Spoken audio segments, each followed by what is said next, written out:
Tengo el gusto de presentarles ahora a Carmen Gracia, a quien le gusta ser presentada principalmente como historiadora del arte. A lo largo de su amplia trayectoria, Carmen Gracia ha sido catedrática de Historia de Arte Contemporáneo en la Universitat de Valencia y directora del Museo de Bellas Artes, museo del que actualmente es directora honoraria. Cuenta en su haber con importantes publicaciones como Iconografía infantil en la pintura valenciana y El niño como símbolo kitsch en el arte del siglo XIX, dos libros que han sido referentes para esta exposición. Además de haber estudiado ampliamente temáticas como las pensiones de pintura en la Diputación Valenciana o el arte valenciano del siglo XIX. Todo ello hace que sea una experta en el tema que nos ocupa, la imagen infantil en la pintura de entre siglos, de la que nos hablará a continuación. Te cedo la palabra, Carmen. Muchas gracias. Muchas gracias. Muchas gracias a todos por la asistencia y antes de empezar quisiera pedir disculpas porque tengo un poco de catarro y espero que la voz me resista bien estos 3/4 de hora, pero pido disculpas si a veces suena un poco extraña. Simplemente le tienes que dar aquí. Okay. Y vas a pasar. Aquí ves la He siguiente. querido empezar esta conferencia con la cita de Albert Jacquard: la mirada humana es la que hace las cosas que sean bellas y su aquiescencia la que las hace justas. Creo que esto es un inicio que puede ser útil para lo que vamos a ver, porque todos sabemos que la belleza no reside en el arte, sino en la forma como nosotros miramos esa obra artística. Es decir, somos nosotros los que introducimos belleza, falta de belleza, interés o desinterés a lo que estamos observando. En lo que vamos a ver ahora encontraremos obras que posiblemente todos acordaremos que son bellas. Posiblemente encontraremos otras que nos resultará más difícil encontrar como bellas, como atractivas, como aceptables. En ese sentido, tendremos que echar mano de la aquiescencia para justificarlas, en el sentido de que vivimos una época diferente a la época de entreguerras, tenemos una sensibilidad diferente a aquella, tenemos una cultura distinta y nuestra aproximación al fenómeno del niño es necesariamente muy distinto al de los artistas, las familias, la sociedad que dio lugar a las obras que vamos a ver ahora.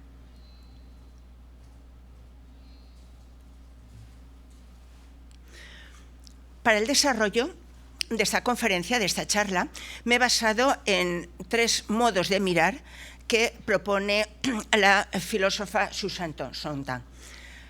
Una, la mirada empática, que implica reconocerse en el otro, empatizar con el otro. Otro, la mirada crítica o la mirada que interroga, la que no entiende, la que cuestiona, la que critica. Y finalmente, lo que ahora con una terminología actual podríamos denominar la ecomirada o la visualización de la preservación de la vida, del dominio de la vida sobre cualquier otro fenómeno social o cultural.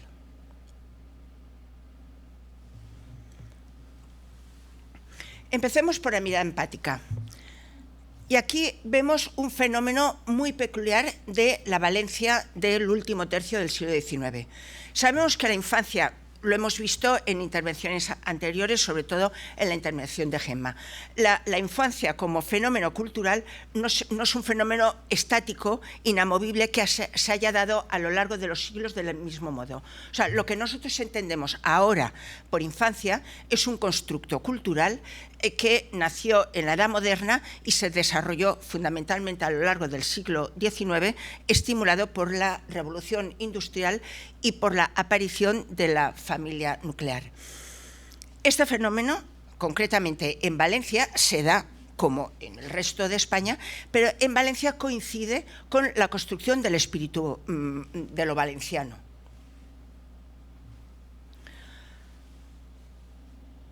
Esta construcción de lo valenciano significa que lo que nosotros ahora entendemos por Valencia, lo que nosotros ahora entendemos por ser valenciano, el sentimiento de valencianidad que se tiene ahora por parte de los nacidos, de los habitantes de Valencia, tampoco es un fenómeno históricamente amplio, sino que se dio precisamente en este momento. Entonces, lo interesante para nosotros, para mí concretamente, como historiadora del arte, es analizar cómo un constructo y otro se producen simultáneamente e interfieren.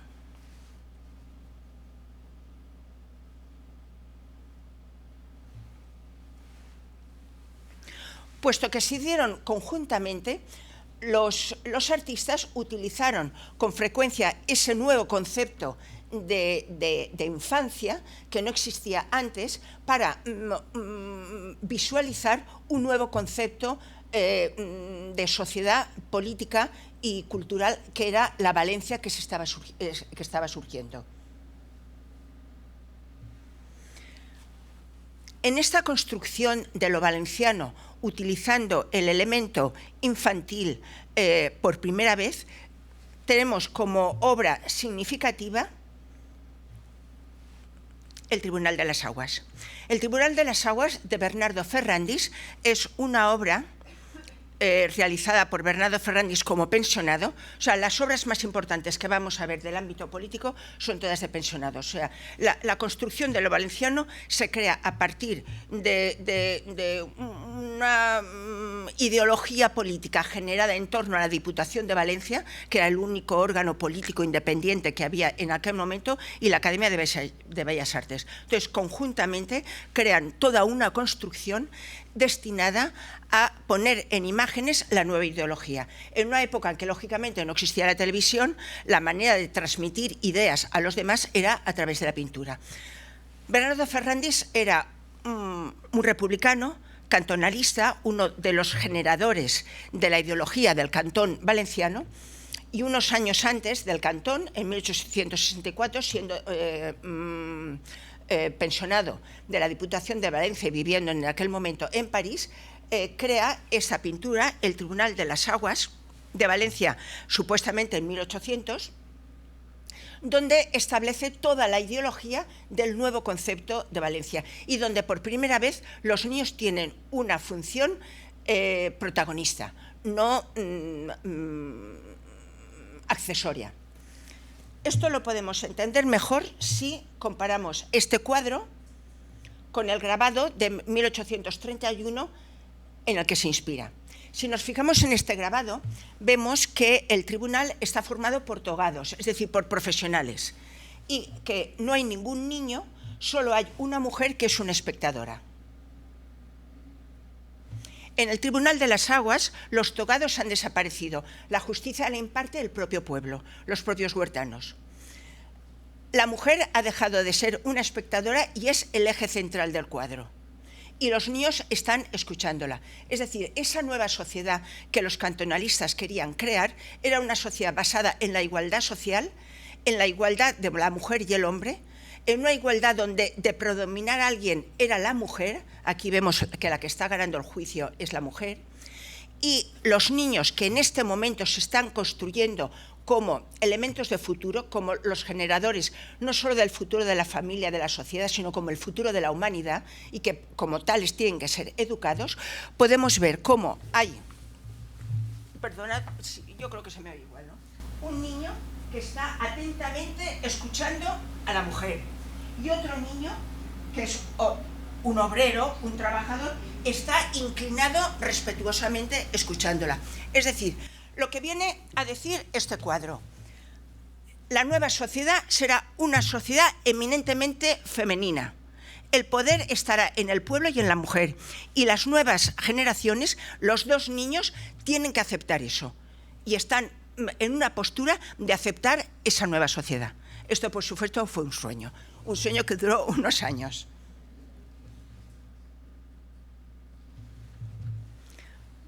Vamos a ver lo que ocurre con el siguiente pensionado. El siguiente pensionado, Francisco Domingo, tiene su pensión ya en plena revolución contra Isabel II. Entonces, él presenta como cuadro El último día de Sagunto. El último día de Sagunto narra una historia local de la lucha de Sagunto contra los cartagineses, contra Aníbal, y que fueron derrotados. Sagunto murió peleó hasta la muerte. Todos murieron.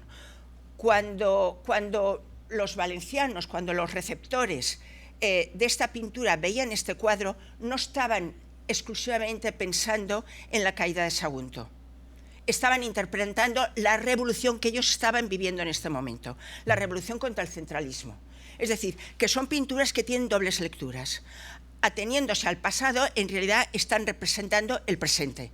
Y aquí lo que vemos, así como antes los niños estaban aprendiendo de la locuacidad, de la valentía de la mujer que se defendía en un juicio, aquí los niños, junto con las mujeres, son las principales víctimas de la masacre, de la guerra. Es decir, aquellos sueños de una nueva sociedad han desaparecido hundidos por la guerra.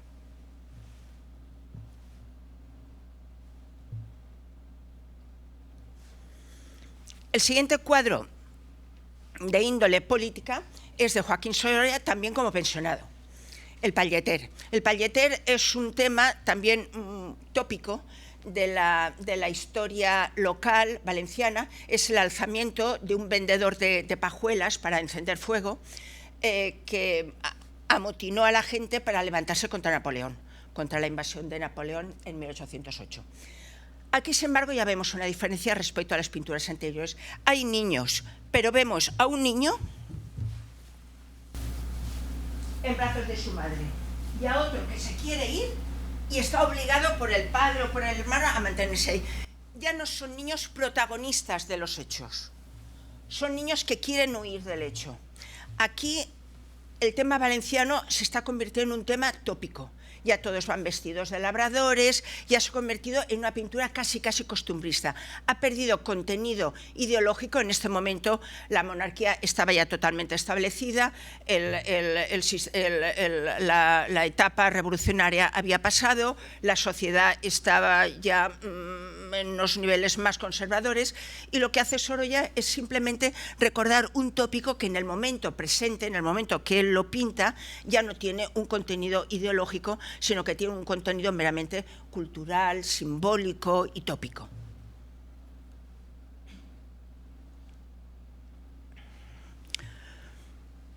En el ámbito de la mirada crítica, o la mirada que interroga, la mirada que se pregunta, tenemos que volver otra vez a Bernardo Ferrandis. Bernardo Ferrandis fue siempre un rebelde que creó esa iconografía que hemos visto de lo que es ser valenciano, pero además después se dedicó a utilizar la pintura, a veces con ironía, a veces con sarcasmo, a veces con humor, para hacer determinadas críticas a determinadas situaciones sociales, siempre a favor de las clases humildes.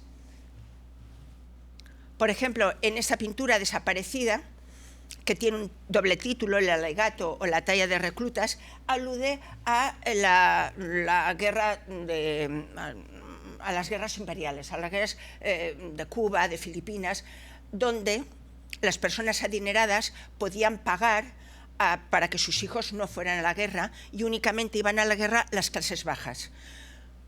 La única manera de librar a un joven de ir a la guerra era si podía demostrar que era jefe de familia, es decir, si no tenía padre, si no tenía nadie que alimentar a la familia. Aquí presentamos a una madre con 2 niños alegando que su hijo adolescente no puede y no debe de ir a la guerra de Cuba porque es el encargado de mantener a la familia. Entonces, aquí otra vez la mujer está actuando como defensora de la familia, como defensora del hijo, aduciendo su condición de viuda.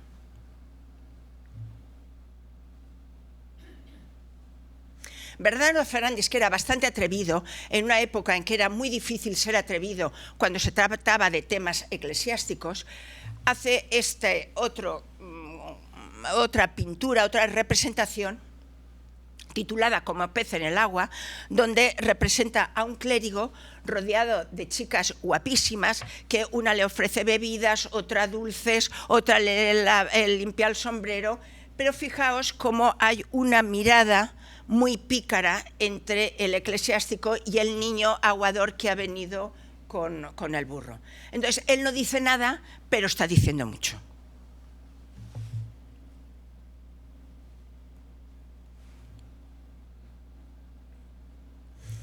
Otro tema también de Bernardo Ferrandis relacionado con la mujer y con la infancia. Aquí se representa el nacimiento de un niño campesino, un niño varón, al que van a visitar el cura del pueblo y el amo de las tierras. Su padre está detrás con una actitud, el hombre muy esto lo he hecho yo, este es mi hijo, mi varón, y nadie repara en la niñita que está ya abandonada, la hermana mayor, que ya ha quedado en segundo lugar porque ya hay un varón en la familia. Y es la abuela la que acoge a la niña que está olvidada por todos. Os dais cuenta de que siempre en Bernardo Ferrandis hay una crítica social, hay una mirada que está interrogando por qué ocurren esas cosas. José Benlliure hizo algo semejante unos años después en un bautizo, supuestamente también de un niño, donde vemos a la hermanita pequeña cogida como puede al faldón del hermano porque ya no hay nadie que le da la mano a ella.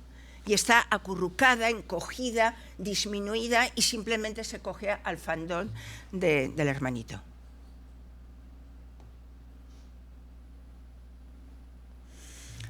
Otra pintura de José Benlliure que me parece muy interesante, porque si nos fijamos en esta composición tan equilibrada, tan sólida, tan potente, estamos viendo toda una historia de la sociología de Valencia.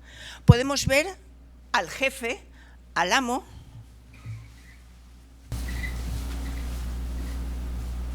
con su traje elegante, su sombrero, al lado el capataz de sus tierras, digno pero vestido de obrero, el niño, el hijo que ya ha empezado a trabajar, ya tiene las alpargatas, ya tiene el sombrero. O sea, cuando uno tiene sombrero es que ya va al campo. Separados, porque tiene que haber una separación entre el amo y los criados, por el sombrero. ¿De quién es ese sombrero? De la parte de atrás, donde están los que no trabajan por edad. El dueño, que será el padre de este, deja aquí el sombrero para hacer la separación. El niño que todavía no trabaja y el otro abuelo que ya está jubilado también. Es decir, se trata de una estratificación social clarísima de quién manda, de quién trabaja, de quién está en activo y de quién ya no trabaja. Y fijaos cómo detrás están apoyados por dos pinturas religiosas. Uno, el Cristo del mundo,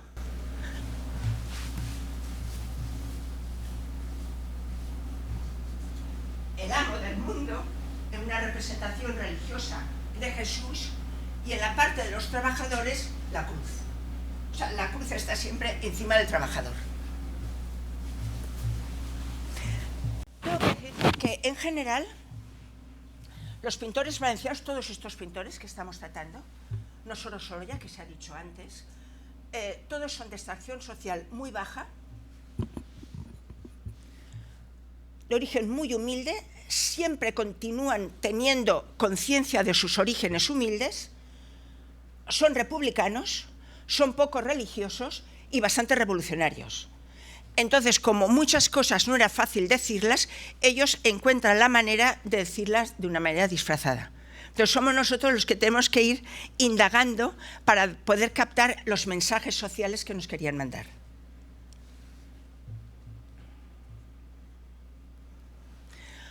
Como ocurría antes cuando he dicho con Sorolla que su pintura del Palleter ya es un poco más débil, ya débil ideológicamente, es muy potente como pintura, pero con menos contenido ideológico, llega un momento que estos temas relacionados con la Iglesia también se van debilitando y dan lugar a temas de monaguillos, una especie de costumbrismo eclesiástico, donde aparece sistemáticamente el niño en actitudes muy graciosas. Por ejemplo, pues el niño que pasa la bandeja en una iglesia. O los niños que hacen travesuras en la sacristía y ya empiezan a reírse, ya no van tan serios. O los niños que hacen picardías mirando a las niñas cómo juegan. Es un monaguillo que posiblemente está en un convento y se sube a la cerca para poder disfrutar viendo a las niñas jugando.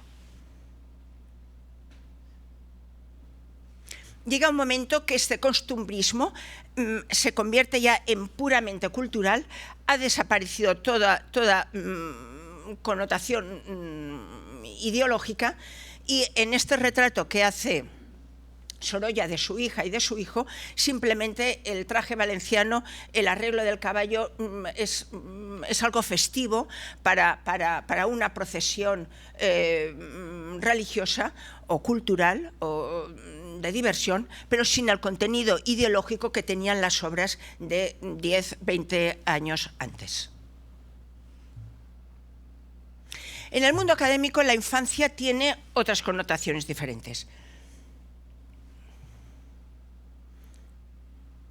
Yo os digo que el mundo académico y el mundo de la Diputación de Valencia en este momento van a la par. O sea, la Diputación genera las becas, la academia aporta a los estudiantes. Bien, cuando José Fenollera gana su oposición, va a Italia y como desnudo académico manda esa pintura. Lógicamente esto es un desnudo de académico, tiene bastante poco. En aquel momento un desnudo académico resultaba excesivamente anticuado para los artistas y quiso hacer algo semejante, aproximado al orientalismo que estaba tan de moda en aquel momento. Mandó esta obra que fue un escándalo total en Valencia. Fue rechazada, fue criticada, muy buena de calidad, pero sin moral, no fue aceptada por ningún sector de la sociedad. Esto hizo cambiar la postura de los pensionados posteriores a la hora de mandar un estudio académico. La solución que encontraron, por lo menos la que encontró Pinazo, en un principio, fue la de sustituir a las mujeres por los niños. Y aquí es donde tenemos que empezar a tratar de ponernos en el sitio del otro, porque quizás con una mentalidad actual a nosotros nos resulta menos hiriente, menos duro ver el desnudo de una mujer que ver el desnudo de un niño. Porque un niño ahora está protegido por las leyes de infancia, por las leyes de imagen. En aquel momento un niño podía hacerse con él lo que se quisiera. Y de hecho, si nos fijamos en los pies de este niño, este es un niño de la calle. Fijaos que tiene los pies muy sucios, está todo el sucio, pero los pies están muy sucios, lo que quiere decir que anda descalzo. Es decir, que los pintores iban a la calle, cogían, ven, te voy a dar unos caramelos, te voy a dar y vas a posar. O sea, son aspectos que a nosotros posiblemente nos hieren un poco. En aquel momento parecía legítimo hacerlo. Este niño pues tiene un morbo que ahora sería muy difícil de aceptar con una mentalidad actual. Preferimos una mujer desnuda. La mujer desnuda es libre de exhibirse desnuda. Un niño a lo mejor no es tan libre. Sobre todo si es un libro tan sucio como este. O sea que de nuevo es un niño callejero, es un mendigo posiblemente. Y otro tema muy controvertido. Este es el fracaso más grande de Sorolla, yo creo que en toda su historia. O sea, no he leído tantas críticas negativas sobre una pintura de Sorolla como esta. Pero las críticas negativas iban exclusivamente dirigidas a razones morales, no a razones técnicas, ni pictóricas, ni artísticas. Fue totalmente rechazado esta pintura. Esto también es de pensionado, es la academia que él mandó desde Roma. Ahora, con una mirada actual, si nos damos cuenta, vemos que esto no es una mujer desnuda. Esto es una preadolescente. La postura que tanto incomodó al jurado, porque parece que está exhibiendo excesivamente el sexo, en realidad es un cuerpo inerte que está echado encima de una cama. Y si vemos la cara de la niña esta, está con los ojos cerrados, está inconsciente.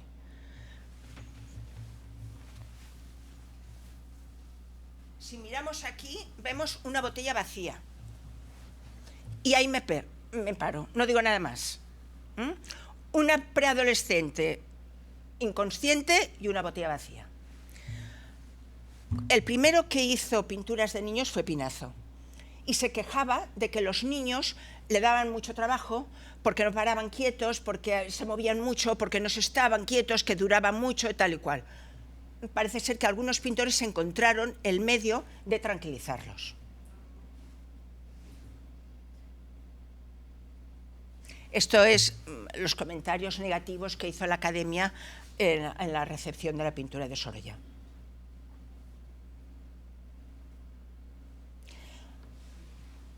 Sorolla continuó con los niños, como este que imita un poco la idea de Pinazo del niño jugando con una pelota. Es otro niño callejero, muy delgadito, se nota que es famélico. Pero quiero detenerme aquí. El título es Baco joven. ¿Qué hace Baco? Beber. ¿Qué hace este niño? Está con la jarra y fijaros la carita, lo rojita que la tiene. Está tranquilito, está dormidito, no sabemos por qué. Con Enrique Navas, todo esto son trabajos de pensionados, son academias de pensionado. Con Enrique Navas la cosa ya es mucho más clara. El niño está tirado en tierra y el vaso lo tiene vacío.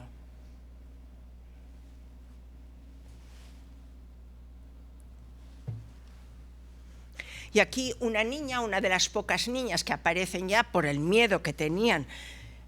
Fijaros, esta niña no tiene síntomas de estar bebida, pero fijaos cómo está encogida, está avergonzada. Es decir, no es una niña que libremente esté posando, sino que la han puesto ahí, le han quitado la ropa y está la niña totalmente avergonzada. Esta situación en realidad se mantuvo y llegó a convertirse en un hábito en la pintura valenciana de pintar niños desnudos para la decoración de interiores. A veces se utilizaban a los propios miembros, niños de las familias, otras veces eran niños que posaban. Por ejemplo, esta Edad de Oro, este desnudo,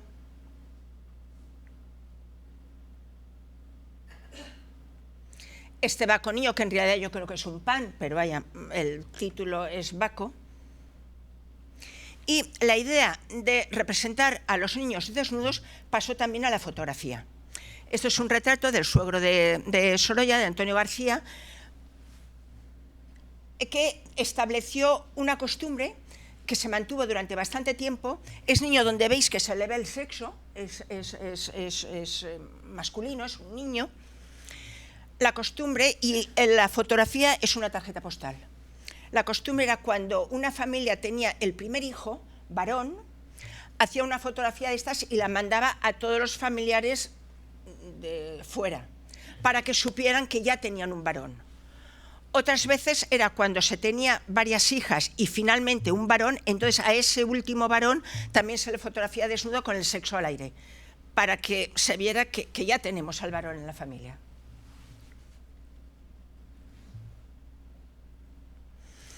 En estos tiempos muy convulsos de revoluciones, de guerra en Cuba, en Filipinas, el estado emocional de la sociedad pues era un poco parecido al que tenemos nosotros ahora. Es decir, cuando hay muchas cosas malas que están ocurriendo alrededor, tenemos una tendencia al pesimismo, ¿no? Eso lo representa muy fácilmente, muy frecuentemente, Antonio Muñoz de Graín con catástrofes naturales, que de alguna manera estaban representando el estado anímico de la sociedad de la época. O sea, la primera que hace es este episodio de una inundación real que ocurrió en 1879 en Murcia, donde una madre desesperada está tratando de salvar a su hijo del agua, mientras la otra niña está arriba en la chimenea de la casa.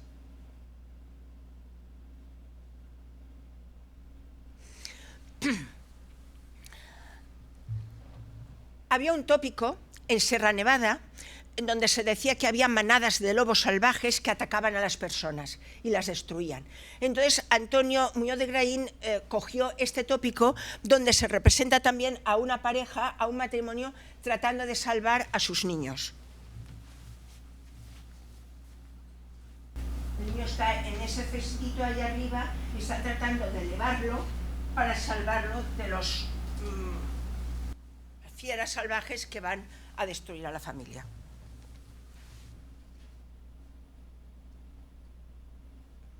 Y finalmente Amor de madre, que es quizá una de las obras más conocidas de Muñoz de Graín, donde vuelve a repetir el tema de la mujer que está muriendo ella, está ahogándose ella, tratando de salvar a su hijo.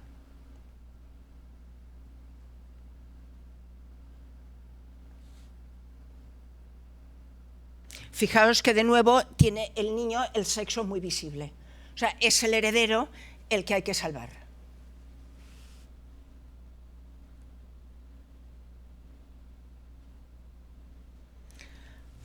Vamos a ver ahora ya otro aspecto. Hasta ahora los niños han cumplido una función de carácter simbólico. Han tratado de representar aspectos concretos de esta sociedad presente en aquel momento. Ahora vamos a ver los niños no como elemento alegórico, simbólico, sino como elemento social. Y aquí es muy interesante la diferencia que se hace entre nuestros niños y los otros. O sea, los niños que ya gozan de la infancia, de los beneficios de la infancia, y los niños que todavía no han accedido a la infancia. Esto lo vemos muy claramente con esta pintura de Muñoz de Graín, donde representa a una niña rezando. Fijaos cómo, por la postura de ella, un poco angelical, la técnica que parece inspirada en la técnica rococó, incluso con el colorido así de tonos pastel, la dulzura de la mirada, es todo muy acaramelado. Y aquí representa a los otros. Una imagen de un niño donde deja esa técnica, ese estilo de carácter rococó, dieciochesco, para tomar una técnica más claramente barroca, de claroscuros muy marcados, para representar a un niño rodeado de basura, que él mismo es una basura. Es decir, nos está tratando de hacer ver cómo este niño es lo mismo que un juguete roto, que un plato roto, que la basura que está en el basurero.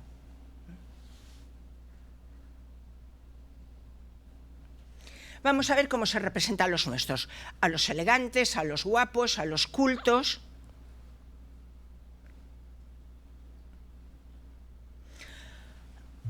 Esta es una fotografía anónima que representa en la Malvarrosa, en la playa de la Malvarrosa, a un barquillero. Estas ruletas que había, el niño daba vueltas a la ruleta y según el número que le tocaba era un número de barquillos que le daba el barquillero. Fijaos cómo van vestidos. Van vestidos elegantemente, cubiertas la cabeza con unos sombreros, y fijaos bien en el sombrero que lleva el niño que está jugando a la ruleta. Es un sombrero elegante, porque después vamos a ver otros sombreros.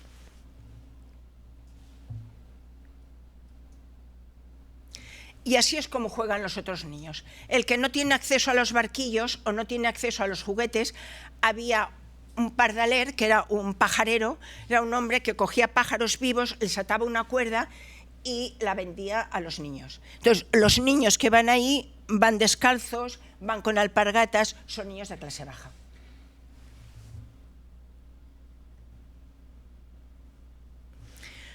Entre los niños distinguidos, los más distinguidos de todos, lógicamente, los de las familias reales.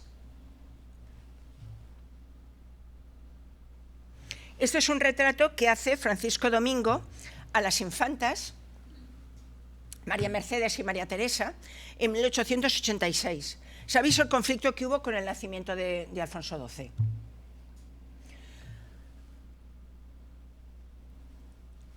María Cristina estaba embarazada de 3 meses cuando murió el marido, cuando murió Alfonso XII. Lógicamente, la hija mayor, María Mercedes, tenía que ser la reina de España. Entonces, Sagasta hizo un movimiento para dilatar la coronación a la espera de que María Cristina tuviera un hijo, por si era varón. Efectivamente, fue varón y fue coronado rey como Alfonso XIII. Pero ya os digo que los valencianos son rebeldes, son republicanos, no son demasiado monárquicos, y entonces lo que hace es representar a las 2 niñas, pero fijaos dónde pone la corona. O sea, es un retrato absolutamente inocente. Él no dice nada, pero justo en el año en que se coronó al hermano, él pinta a María Cristina con la corona al lado. O sea, que de alguna manera estaba protestando por el hecho de que se diera prioridad al varón en lugar de a la legítima heredera, que era la hermana.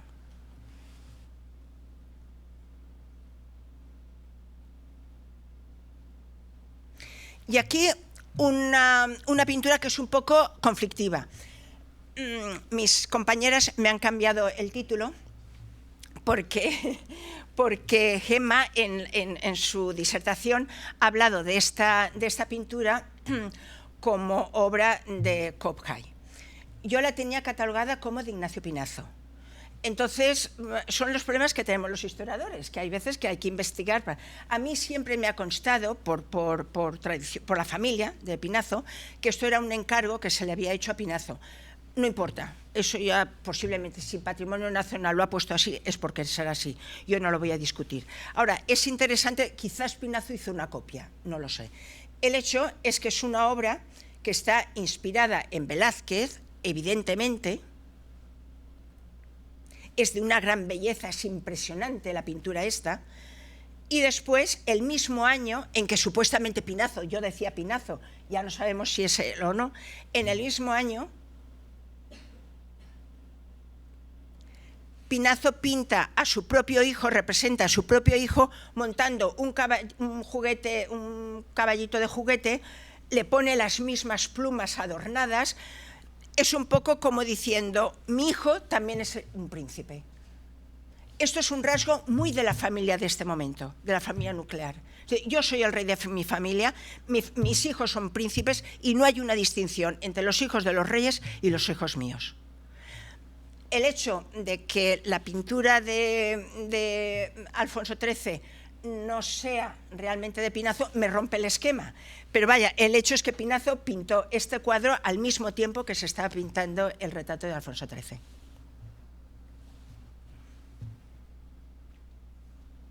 Este es otro retrato ya más adolescente que hace también Pinazo, Alfonso XIII, y me interesa muchísimo, sobre todo, los fondos. Fijaos cómo es un fondo un poco inquietante, un poco surrealista, como dando a entender que ese reinado no estaba muy claro. Si nos fijamos en las pinturas de estos artistas, vemos que siempre hay alguna connotación impugnadora de la oficialidad, aunque ellos acepten encargos de la oficialidad. Vamos a ver la infancia del ámbito doméstico. Como he estado diciendo, el eje básico es la familia nuclear, que aparece en este momento, aparece en el siglo XIX, empieza en el XVIII en Inglaterra y Francia, pero en Valencia concretamente es la segunda parte, el último tercio del siglo XIX. Un ejemplo clarísimo de esa familia nuclear es la fotografía de Antonio García. El retrato de Sorolla con su mujer y sus hijos es un ejemplo claro de lo que se entendía en ese momento por familia nuclear. Y Sorolla, este cuadro ya lo hemos visto antes, yo voy a poner un matiz más, un poco más de picardía, si me lo permitís, a lo que hemos visto antes. Obviamente, este es el modelo. Aquí vemos a Velázquez que se está autorretratando y al fondo un espejo en el que supuestamente se reflejan la imagen de los reyes que están presentes aquí. Lo que hace Sorolla es fundir todos esos elementos. O sea, él es el pintor, pero además es el padre, pero además ocupa el lugar de los reyes. Y aquí en mi familia yo soy el rey y mis hijos son los príncipes.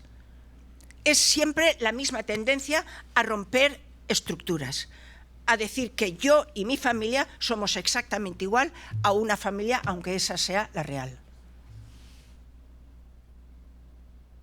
Fijaos también cómo el niño está pintando posiblemente a la hermana.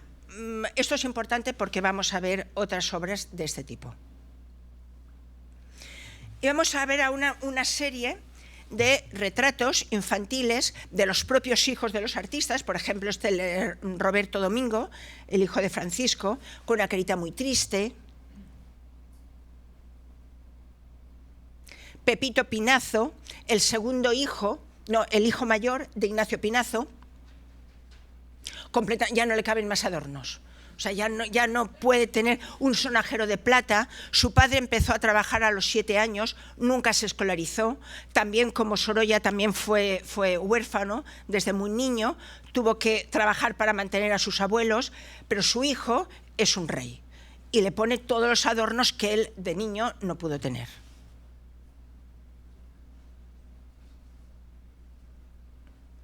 Antonio García fue un poco el fotógrafo oficial de todos los niños de Valencia. Fijaos la cantidad de niños que representa, serios, elegantes, circunspectos. Esta niña casi parece una adulta. Es decir, que en este momento en que los niños son más cuidados, más malcriados, que tienen más educación, que tienen puericultores, que tienen médicos especializados, que está la sociedad pendiente de ellos, son unos niños que no valoran esos dones que se les da. Son unos niños infelices, son tristes. ¿Por qué? Porque han perdido libertad. Antes un niño era totalmente libre. Ahora hay muchas normas sociales que los van encauzando, porque son la promesa de futuro. Ellos no lo viven de esa manera, ellos lo viven simplemente como coacciones. Son niños melancólicos, como esta maravillosa obra de Pinazo. Son niños tristes, aunque tengan muñeca.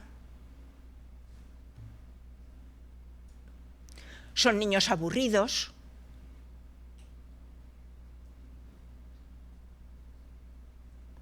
Son niños nostálgicos, tienen una paleta, pero no sabe con quién jugar con esa pelota.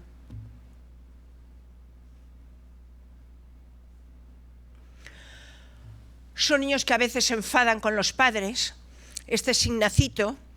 Por tradición familiar, yo tengo bastante relación con la familia Pinazo y me contaba su nieta que su padre le contó la humillación que sentía porque su padre Ignacio Pinazo utilizaba a su hijo mucho como modelo y le hacía crecer el pelo y tenía que ir al colegio con el pelo largo. Los niños se burlaban de él y para él era un rollazo eso de tener que estar posando para su padre. Y ahí está fastidiado el niño porque no tiene más remedio que posar. Los niños están desconcertados a veces, más composidos que no entienden. Están como diciendo, ¿qué hago yo aquí en lugar de estar jugando, que es lo que quiero? Este retrato lo hemos visto antes, lo he querido acercar para que veamos lo solemnes que se ponen como personas adultas, porque toca hacerlo así, porque nos obligan a hacerlo así. Este lo hemos visto también, la seriedad, pero también un poco el cabreo de la niña, ya está otra vez mi padre con el retrato de siempre. Y esta niña que si nos fijamos un poco en los ojos está al borde de las lágrimas, ya no puede aguantar más. No le caben más puntillas ya, lo tiene todo, pero todo eso que tiene ella no lo quiere. Ella lo que querrá es ir a la calle a jugar, que es lo que no podían hacer las niñas entonces. Todos estos niños se han convertido en contra de su propia voluntad, en contra de sus propias exigencias, en las aspiraciones de los padres. Solo quiero que mi hijo sea feliz. Mi hijo tendrá todo lo que yo no tuve. Mi hijo será todo lo que yo no soy. Es decir, se obliga, se presiona a los niños para que cumplan las carencias de los padres. Yo que he sido huérfano, mi hijo tendrá un padre que estará machacándolo todo el día. Yo que no he tenido dinero, mi hijo tendrá todo lo que pueda tener. Solo que los niños eso no lo valoraban. En ese sentido vemos lo que ya hemos estado viendo también en la intervención anterior, que si yo soy pintor, mi hijo tiene que ser pintor, porque yo lo decido así. Entonces vemos la cantidad de niños, hijos de pintores que tienen que pintar. Por ejemplo, Roberto Domingo. O Ignacito, que todavía no le llegan los pies al suelo y ya está delante del lienzo. Tendrá 2 años escasos, no llegará a 3, ya está pintando. Tiene 8 años y sigue pintando.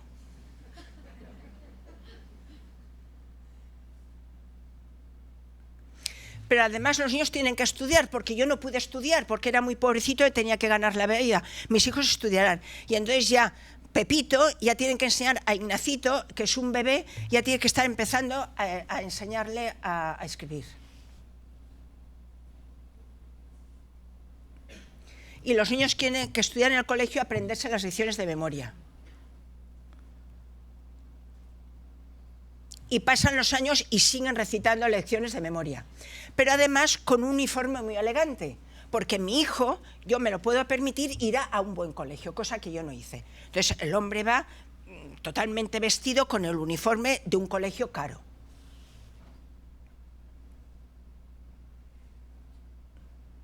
Las niñas exactamente igual, están en casa pero tienen que estudiar, aunque sea con el traje de los domingos, pero tienen que estar ahí estudiando.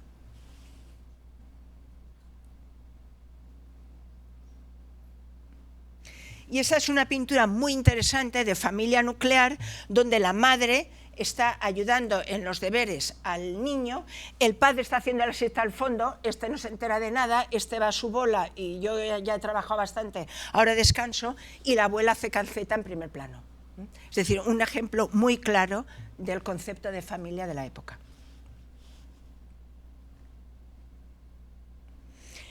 Esto lo voy a pasar un poco a prisa porque ya lo hemos visto antes, los nuestros también mueren. Los retratos de niños muertos es algo que ahora también rechina un poco. Hemos tardado muchos años en que se consiga exponer estas obras. Antes había un tabú total, esto se desechaba. Pero es un hecho de la época, los niños eran muy valorados y por tanto cuando morían se valoraba su muerte. Entonces forma parte de ese nuevo concepto de la infancia protegida y amada. Esto lo hemos visto antes, como hemos visto también el de Sorolla. Este creo que no lo conoceréis, el Mortet de Mongrell. El Mortet es el muertecito. Un dibujo, una aguada de Garnelo. Y el que no se podía permitir pagar a un pintor, pagaba a un fotógrafo. Y a veces a los niños se resistían tanto en la familia a renunciar al niño que lo retrataban como si estuviera vivo. Está en su mecedora como si fuera un niño vivo.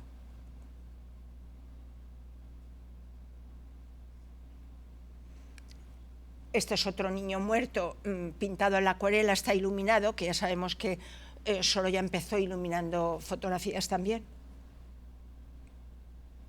Y vamos a ver a los otros niños, los que no son nuestros, los que todavía no han tenido acceso a la infancia. Aquí ayuda mucho Antonio García de nuevo, con una serie que se titula Buñol, donde fotografía costumbres populares en torno a la zona esta de la olla de Buñol. Una madre con su niño y un perro encima de un risco, entre casas derruidas, en una absoluta miseria, la niña descalza entre piedras, es decir, los niños que no han tenido acceso a la infancia todavía. Esto se ve más claramente aquí, también en la misma serie de Buñol, niños aguadores que van a coger agua, la cargan en la mula, en el burro, para llevarla por los pueblos a vender. Niños que, como vemos, pues escasamente llegarán a los 5 años. Algunos descalzos, otros mal calzados.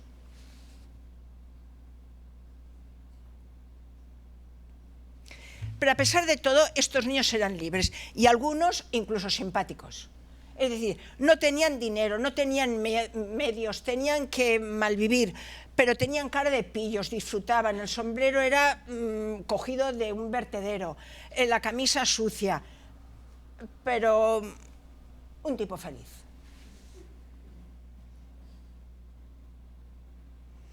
Estos niños, si no tenían juguetes, se los inventaban y podían echar una moneda al aire y jugar. Esto lo hemos visto antes también. Si no tenían juguetes, había un abuelo que les vaciaba una sandía y les hacía un farolillo. Con estos farolillos, el día de San Juan, iban por la noche de casa en casa, alguien le daba una moneda, alguien le daba un pastelito, y una bolsita y recogían cosas. O bien una madre o una abuela con unos retales de tela les hacía una cometa. El cacherulo se iban al monte y ya tenían juguete. Son niños que aparecen siempre con una libertad que los otros burgueses nunca llegaron a alcanzar. Eran niños también muy amados. Esta imagen la hemos visto también antes. Son dos mujeres pescadoras, un niño, hijo de ellas, posiblemente es una madre y una abuela, lo han bañado en el agua, no tienen bañera en casa, pero van al mar y ahí lo bañan y tienen el mismo cariño, muchos de ellos, que pueden tener los niños burgueses. Esta imagen la hemos visto también, son niños que a partir de los 5, 6, 7 años tienen que incorporarse al mundo del trabajo.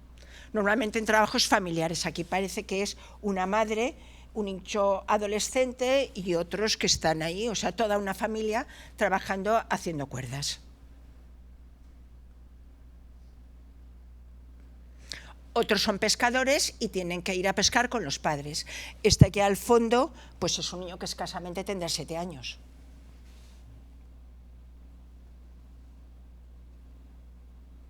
Eso lo hemos visto también.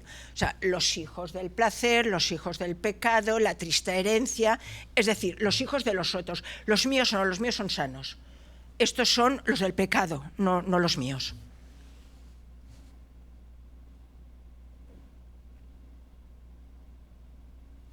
O una fotografía de la Casa de la Misericordia, las niñas en el patio. Son niñas abandonadas, niñas huérfanas, que nadie se hace cargo de ellas. Y vamos a terminar ya. Y cuando hablo de ecomirada, estoy utilizando lógicamente un término muy actual que no estaría en la mente de Sorolla, pero que por hacer un juego de visualización del pasado a través de nuestros propios ojos, a través de nuestra propia mirada, he querido que nos fijemos en pinturas que son muy convencionales, que conocemos ya desde siempre, pero que para mí, de alguna manera, aparte de los valores de siempre, la luz, el mar, todo lo que ya sabemos de Sorolla, ¿no? Pero aquí yo veo otras cosas. Hay barcas que vienen de pescar y niños que están ayudando a sacarlas. Y hay niños que están tomando el baño. ¿Dónde encontramos aquí la diferencia entre el niño burgués y el niño trabajador, entre el veraneante y el pescador? Yo no la veo. O sea, si nos damos cuenta, la desnudez es lo que más unifica. Aquí son niños disfrutando de la playa. Posiblemente podríamos pensar que es un veraneante. Este lleva el sombrero de paja, este es trabajador. Este no hay duda. Estos están jugando, ya no sabemos. Es decir, por primera vez en Sorolla lo que vemos es que esa distinción entre los nuestros y los otros desaparece. O sea, ahí son niños que juegan y se divierten. Unos están trabajando, los otros no. Este que está aquí con una mujer, pues posiblemente esta mujer es una pescadora por la ropa que lleva, pero la otra, del fondo, no da la impresión de ser pescadoras. Son madres que cuidan de sus niños independientemente del extracto social del que vengan.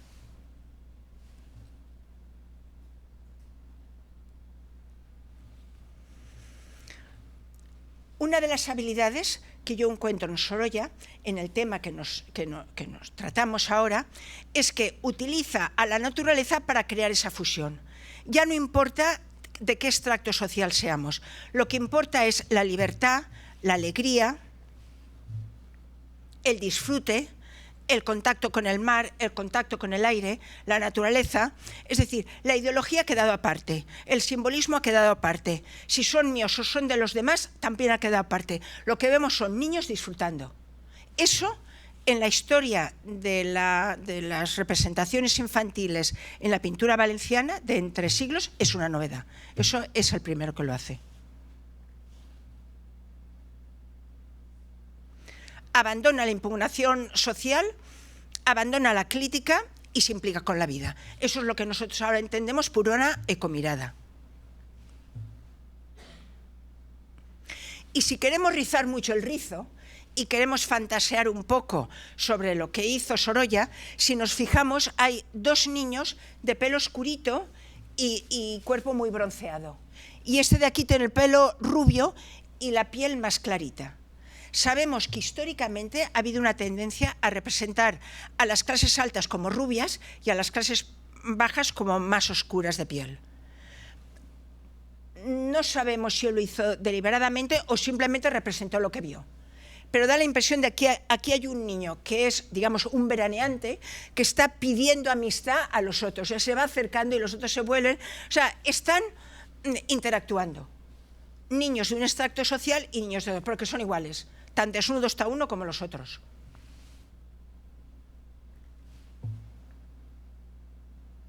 Y eso se ve aquí mucho más claramente. El niño que lleva el sombrero de paja es indudablemente un pescador. O sea, ese tipo de sombrero grande, por eso os decía antes que nos fijáramos, los sombreros elegantes llevaban cintas, eran diferentes, ¿no? Este es un pescador. Y la niña que va con la camisa de baño no es una pescadora, es una niña urbana. Y ahí están interactuando, ahí se han enamorado los dos y están hablando de sus cosas y da igual el origen de cada uno de ellos. ¿Qué unifica? ¿Qué da unidad a esta imagen? El agua. O sea, el agua los funde, los une, están en un mismo espacio, están en un mismo lugar, están bajo un mismo sol y a todos somos iguales.